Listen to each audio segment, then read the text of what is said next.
Humanista News Network. Magandang umaga, Roxanne. Ako, Mary Cudilla. Ako naman, Michelle Duscan. At ako naman si Jerome Masis. Narito ang mga balitang tampok ngayong umaga.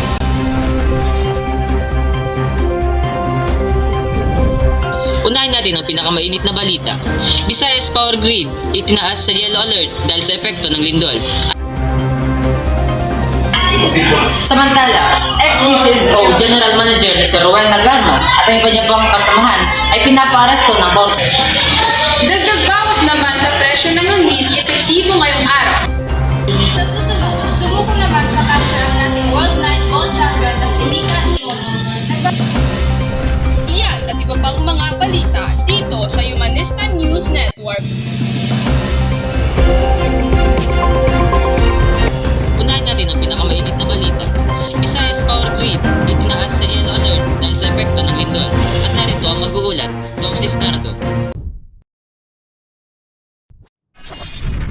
Yes, Jerome. Itinaas sa yellow alert ang Visayas Power Grid noong Oktubre 1 matapos ang ilang serye ng pagkawala ng supply ng kuryente kasunod ng malakas na pagyanig sa Bugo City, Cebu noong September 3. Ayon sa grid operator, mayroong kasalukuyang kapasidad ang grid na 1,888 megawatts na kunting na lamang ang agwat mula sa peak demand na 1,838 MW. Nasa 27 din ang nag-forced outage dahil sa lindol habang ang 26 na iba ay hindi available bago pa man ang pagyanig. Isa namang kasalukuyang gumagana subalit nasa derated capacity. Samantala, kasalukuyang nasa normal na ang kondisyon na ang Luzon at Mindanao Power Grid. Balik sa iyo.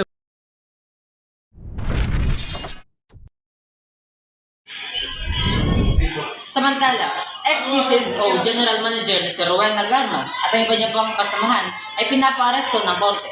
Ang mag-uulat, Michael Angelo. Angelo?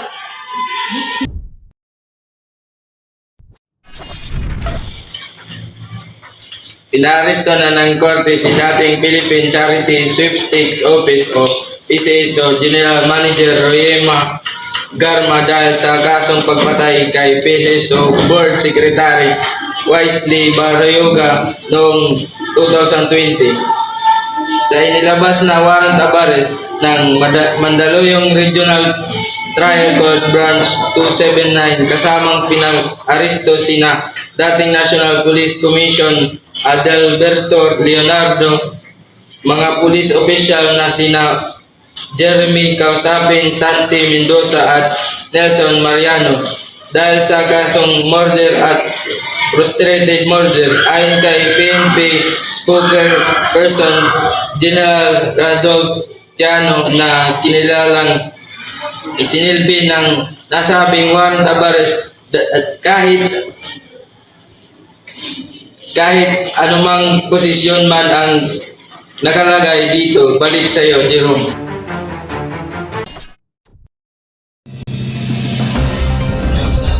Maraming salamat, Angelo.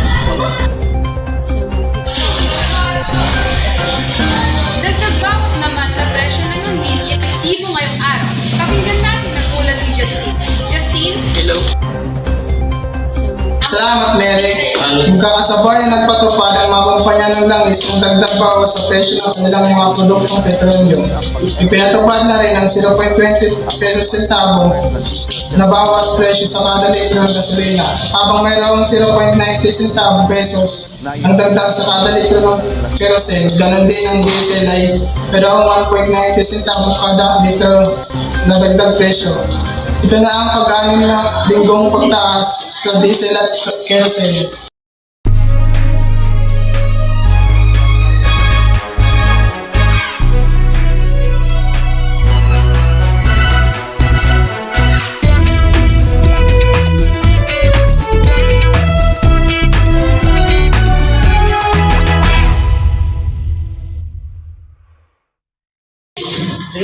Sa susunod, sumuko naman sa cancer ang dating World Night Gold Champion na si Mika Imono. Nagbabalita, Mark Laros. Mark?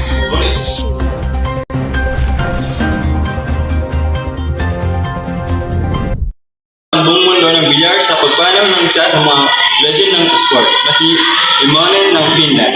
Sumuko na sa kanyang laban sa cancer si Immonen sa edad na 52 anyos. Tinaguriang the Iceman sa mundo ng billiard. Natatanging Finnish star si Mikas na nagwagi ng World 9 Ball Championship no taong 2001. Balik sa Michelle. Salamat, Mark. Salamat, Dok.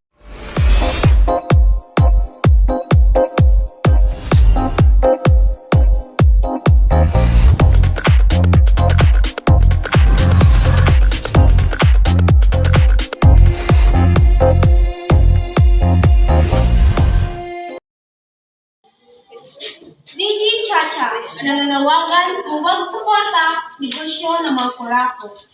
Hinihikayat ng radyo personality na DJ Chacha ang publiko na iwasang pagtangkilik sa produkto at negosyo ng mga taong nakinabang sa pera ng taong bayan.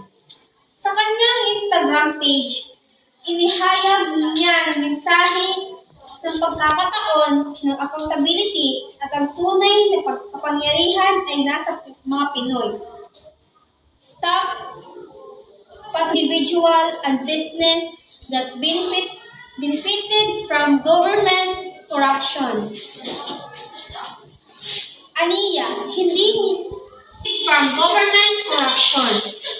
Aniya, hindi man natin pansin ngunit nasa atin ang mga kamay ang tunay na lakas ng stop sa mga abusadong nagnakaw ng pera ng taong bayan. Samantala, si Mark Newman balik showbiz matapos maging ama ng nag-work sa private company.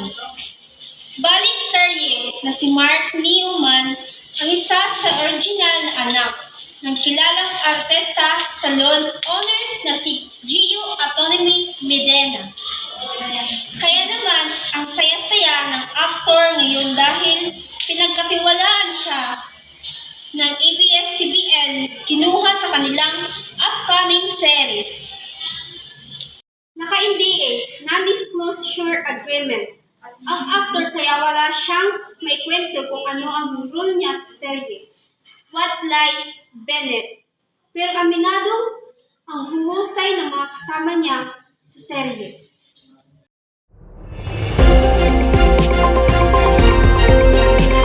At yan ang kabuuan ng aming balita ngayong umaga. Patuloy namin tututukan ang mga sitwasyon at isyu ng pambansa. At hindi magpapahuli. Muli, ako nga pala si Mary Cubilla, ako si Michelle Toscano, At ako naman si Jerome Asis na nagbabalita dito lamang sa Humanista News Network.